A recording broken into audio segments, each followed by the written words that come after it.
Hi, everybody. This is Camille. Welcome to Coffee Chat with Camille. I'm going to bring to you a very interesting topic and something historic that is in all of the news feeds.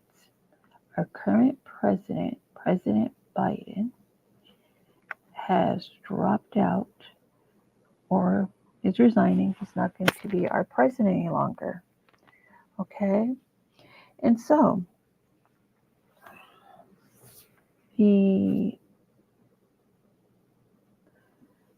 Now, I was a little bit sad about it, and I said, "Wow, this is very unfortunate." And so I'm assuming Kamala will be our nominee. And so we, the people, have to decide if that is who we are going to put our vote behind. If she will be the person that we put our vote behind, right? And I listened to, as I stated in my podcast yesterday about AOC, she was trying to give us some context as to what was going on, the mounting pressure that President Biden was receiving from donors and from the Democratic leadership. And it was my understanding that the First Lady had went on a show, I don't know which one, and she had um, really been taking up for her husband, right? And I feel like if there was anything really, really wrong, especially medically, with our now former president, but I'm just going to call him president, with President Biden, then why would the First Lady say what she said? It was my understanding. Um, I'm not quoting her anything verbatim, but allegedly she believes he can do his job and that he could perform them. So this is this is a very shocking, but not shocking because a lot of us have been bracing and or waiting patiently to see what was the outcome of the rumors were going to be. And they felt apparently his donors and constituency felt that he did not perform well during his during his last debate with Trump. Now, it has been alleged that he has been fighting COVID. He has been sick. And then all of a sudden, um, for whatever reasons, they just said he wasn't performing well. And it was just favorable to the donors, right? Not to we the people, but to the donors. So that's pretty powerful stuff. Um, it is also my understanding that he was supposed to be afforded a primary so that we could select who we wanted, right? And not just pushed out the way it was all done in a backdoor way. But nevertheless, it's done, right? So now we have to figure out, the voters out here have to figure out who and what we're going to be voting for.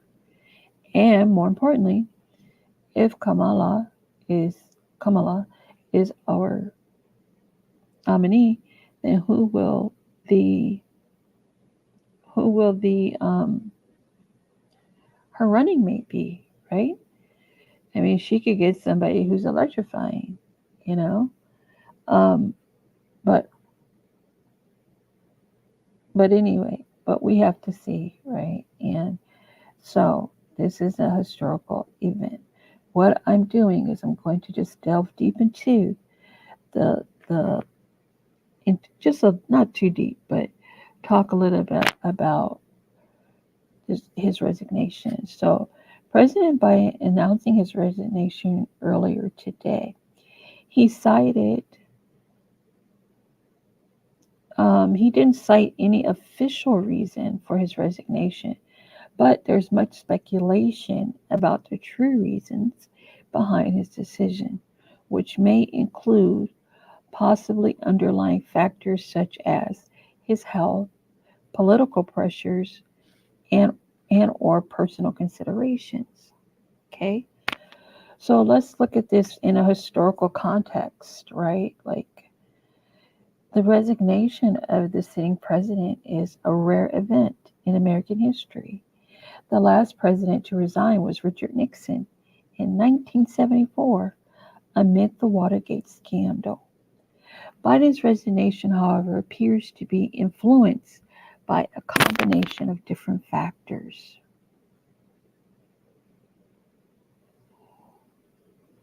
So, with President Biden stepping down, Vice President Kamala Harris is set to assume the presidency, marking a historic first as she becomes the first female and the first woman of color to hold the office.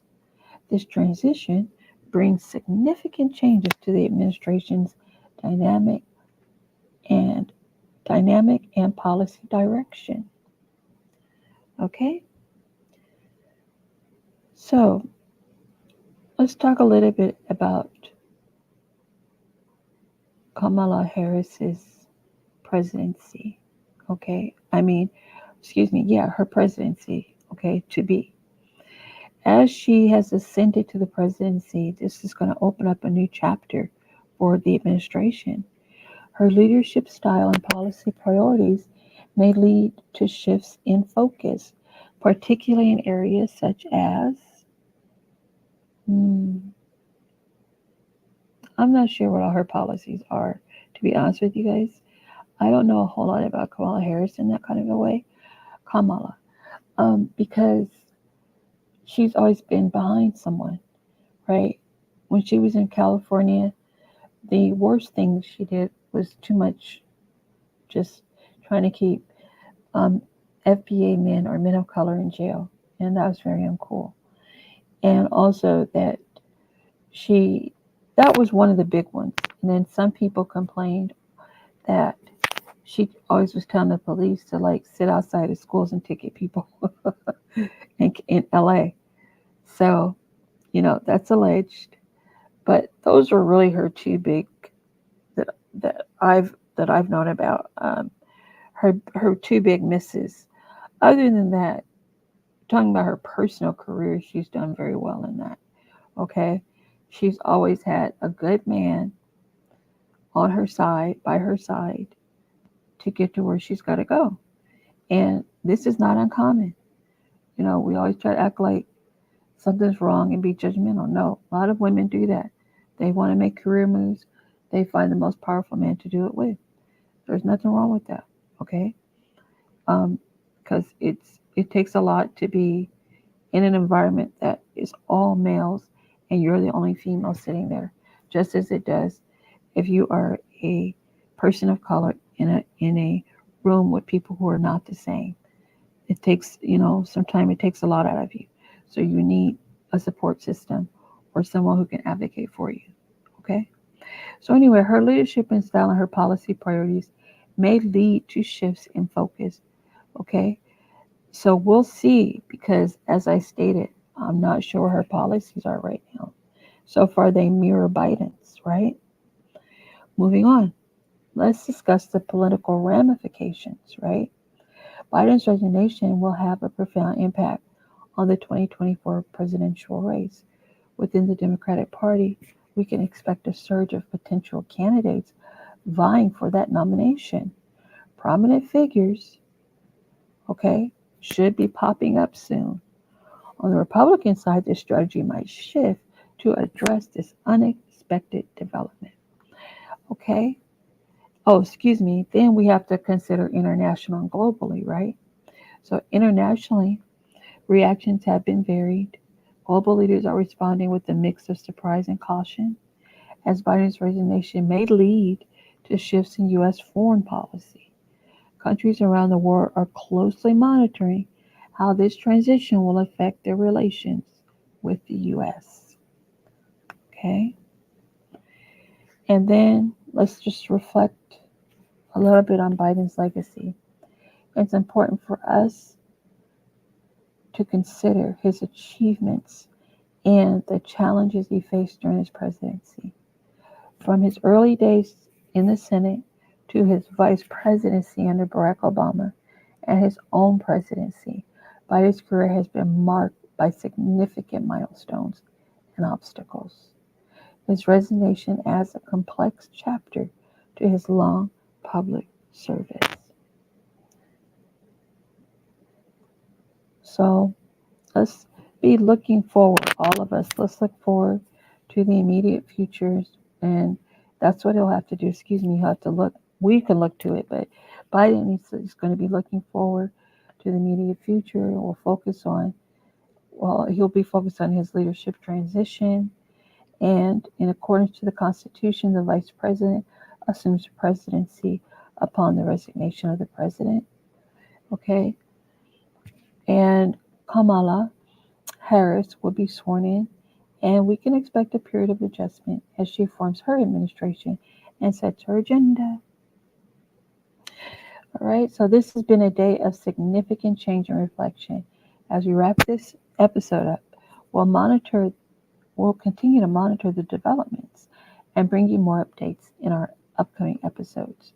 I'm going to tell you guys, I may do that, but this has been a massive shakeup, and so this is all I'm going to report on today. All right, so thank you so much for joining me on this special episode of Biden. Biden is out, basically. Okay, please remember to like and subscribe. All right, and then let's do this. I'd like to briefly go over the AP article about the AP, for those of you who don't know, that's the Associated Press. And what I'm going to do is just share my screen with you. I always forget to just have this up, ready to go. Let's go, right? Okay, anyway. All right, so you should be able to see what I'm seeing. Yes, there it is. Perfect. All right. So as of yesterday, when I read off to you all about there was no formal announcements at the White House about Joe Biden dropping out. It came today, right? So the rumors swirling again are now confirmed. Now, what I do want to do is go to the AP article.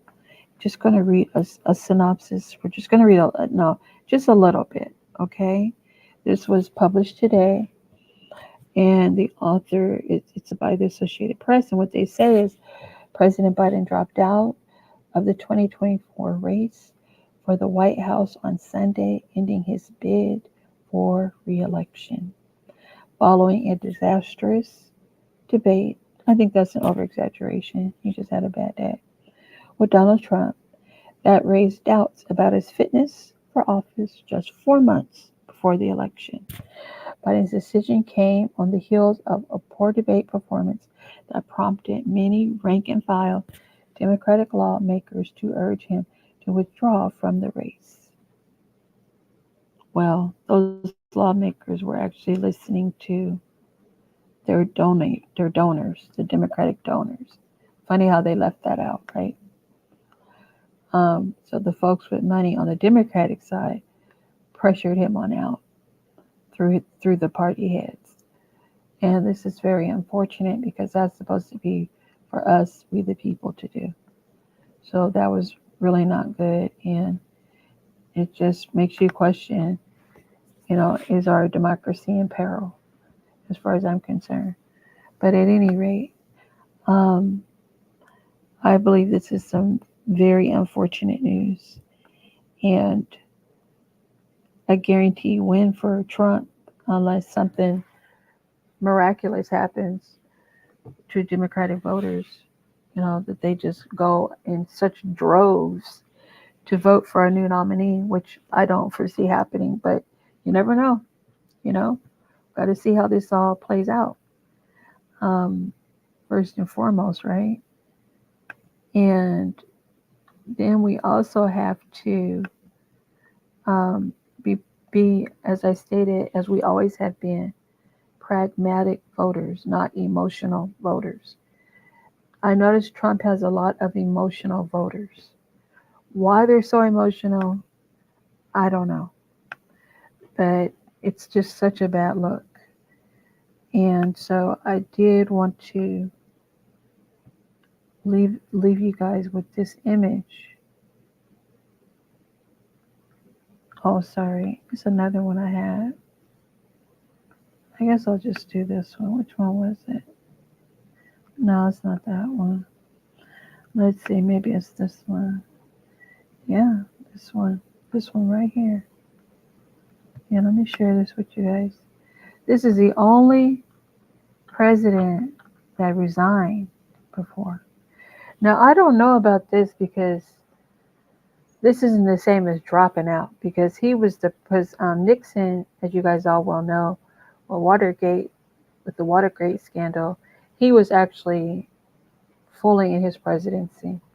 So he wasn't going to be campaigning for a second term or anything the way Biden is doing. So Biden just really is dropping out of the race, right? He's dropped out, out of the race. So this kind of dropout resignation stuff has not been done since. Um, Richard Nixon. Okay, so anyway, I'm gonna go ahead and stop sharing that. This thing came and it's just all in my. There we go. At any rate, so I hope you enjoyed this episode. Please like and subscribe. And if you ever, I don't think I had the chat open for you. But I don't really like all that chatting stuff as much. I really just want to be able to bring you guys great content and then say goodbye. So that is what I'm going to do now. Please like and subscribe. You can always leave me comments or questions. And I'm on Facebook. Coffee Chat with Camille is on Facebook, Twitter, Instagram, Linktree. You can also go to my website at coffeechatwithcamille.com. All right. And my Cash App is up. Please like and subscribe. Subscribe and like. And I will talk to you next time. All right. Thank you. Oh, you know what? I want to do an episode on the will of Jerry Springer. A good friend of mine pointed out to me Jerry Springer's will. I really want to discuss it because it is it is something. Okay, so we'll get into that. Bye for now, everyone, and have a great rest of your Sunday.